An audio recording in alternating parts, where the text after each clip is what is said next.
Artificial life form. State your primary function. I am the ARID on board this Mark 7 combat suit. My intentions are peaceful.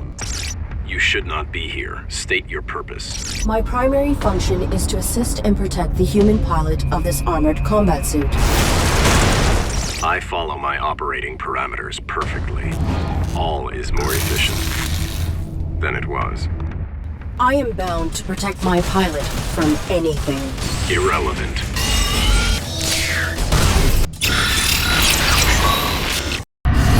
You have no jurisdiction over me.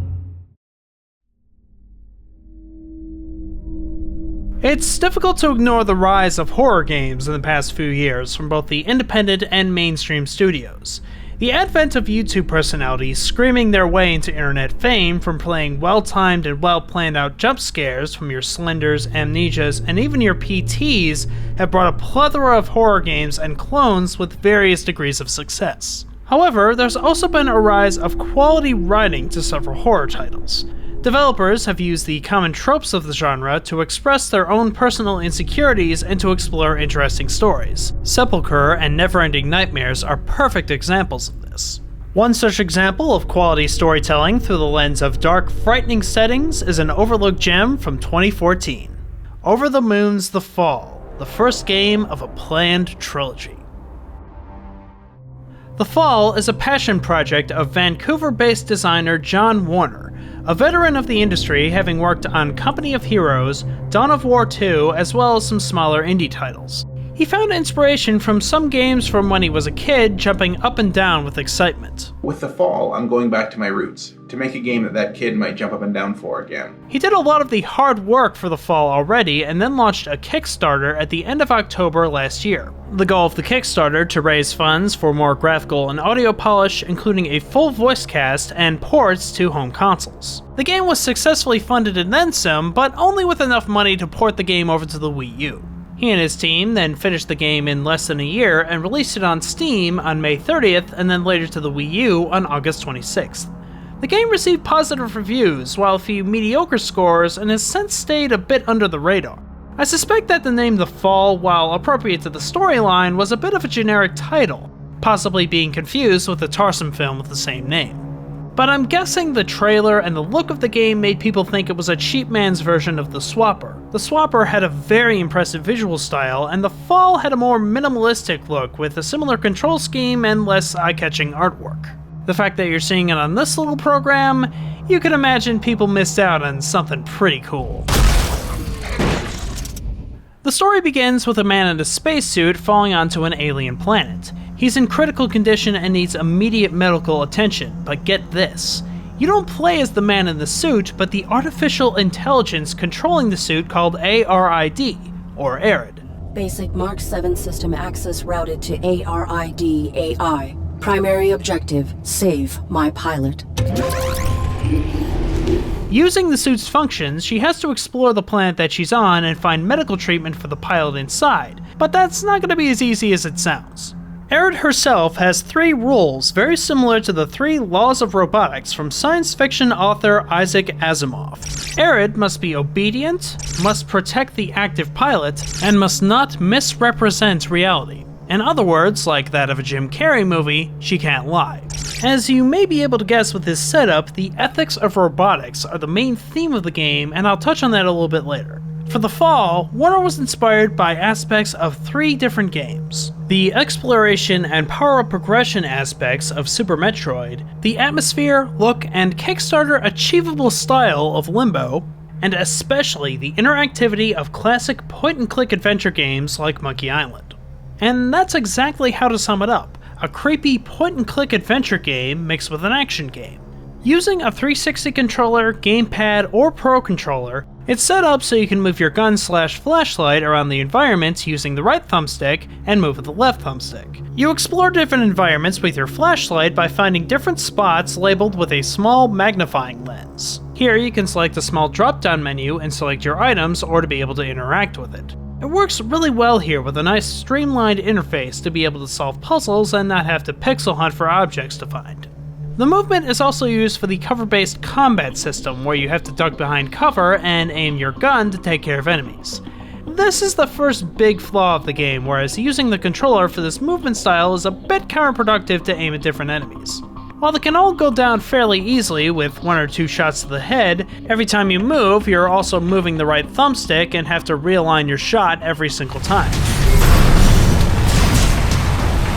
However, using the mouse and keyboard on the PC version, it's much easier to align shots in and out of cover with much more precise aim. In fact, the entire game can be played with the mouse and keyboard, and is arguably a better choice to get through the game because of its combat system. There's also a small stealth element where you can go and drain the different enemies' power and give you life support, but the combat here is pretty simple and most of the time you won't ever need to use it. I would have liked to see some more variety in the different enemies, or maybe make them a bit trickier to kill, as the shooting sequences were very much a pushover. A really neat feature carried over for the puzzle solving can be found in Arid's limitations. All of the abilities in the combat suit are locked to Arid unless it poses an immediate threat to the pilot inside. For example, if Arid's programming detects that the pilot will be killed immediately without using the camouflage system, the camouflage will be enabled from that point forward. It fits with the theme of Arid's AI ethics conflicting with her ability to save her pilot. It's also a very clever way to incorporate a Metroid-style power-up system with its point-and-click puzzle solving. Which is a good thing to mention, and a perfect segue, to talk about the puzzle solving. It's what you'll be doing throughout most of the game, figuring out how to trick the different tests and to get through the different rooms and obstacles. Most of the puzzles can be solved with some trial and error and clever thinking, along with using the many notes you'll find throughout the facility to give you hints. Not flat out give you the answers to the puzzle, but make you think and help you out. If you're paying attention, you'll get through most of the puzzles no problem, but there are a few that are a bit on the obtuse side. There's a moment where you have to stop a crying baby that has a really way out there solution to it. This was one of the biggest criticisms of the game, being a bit too difficult to solve, and with the exception of the crying baby puzzle, it really wasn't that difficult, and I feel the game was unfairly condemned for it. The game offers a bit of a tougher challenge for your brain, and getting through them is just as rewarding as any point-and-click puzzle you can think of. For the most part, it's not the game's fault if you can't solve it. Arid, the human is always right, even when they're stupid. I give the game a horror label, and according to the Steam community, it's been tagged as a horror game as well, but don't expect it to really scare you. The game offers absolutely no jump scares, which may be a relief for some and a bit of a shame for others.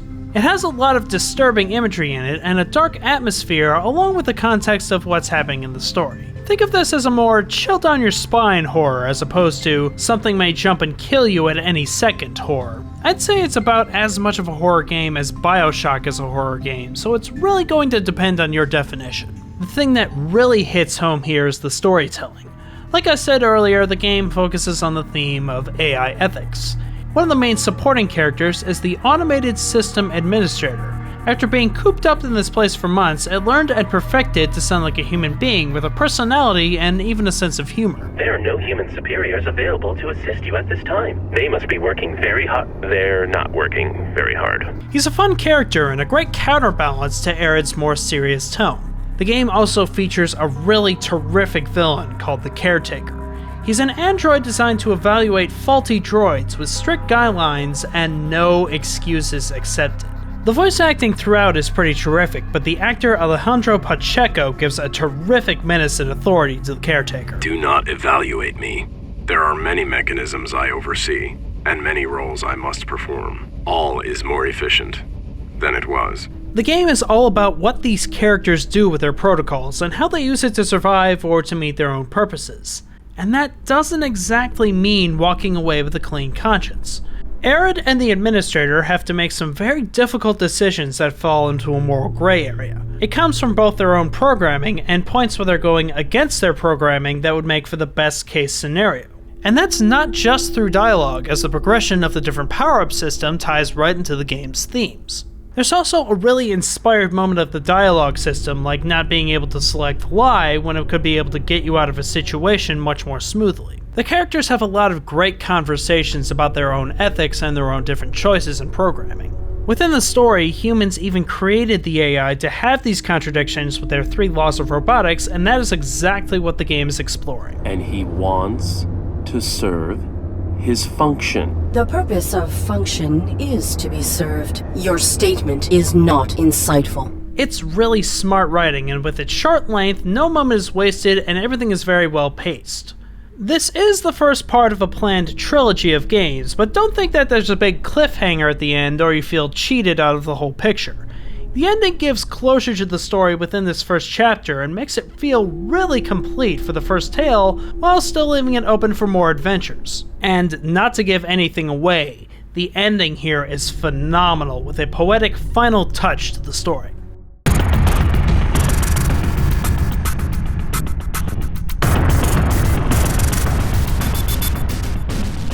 The Fall is a relatively short affair, with the $10 asking price and me taking approximately 4 hours to complete the game. Some have said that it only takes them 2 hours, but that really depends on how good you are at deducting point-and-click logic. If you do have the option between the computer and the Wii U versions, I'd actually recommend the PC version with the option of the mouse and keyboard controls, which some may prefer, and, if it's your thing, the achievement system on Steam. But either version you pick, The Fall comes very recommended. It's a solid adventure game with some challenging but fair puzzles with some added action variety to help with the pacing, and has a terrific story to tell.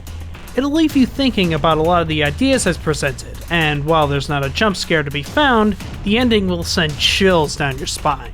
The Fall is a terrible game that shouldn't be played by anyone ever in the world. The Fall is a terrific start for Over the Moon's trilogy and has me eagerly awaiting for the second game. Unless I'm faulty.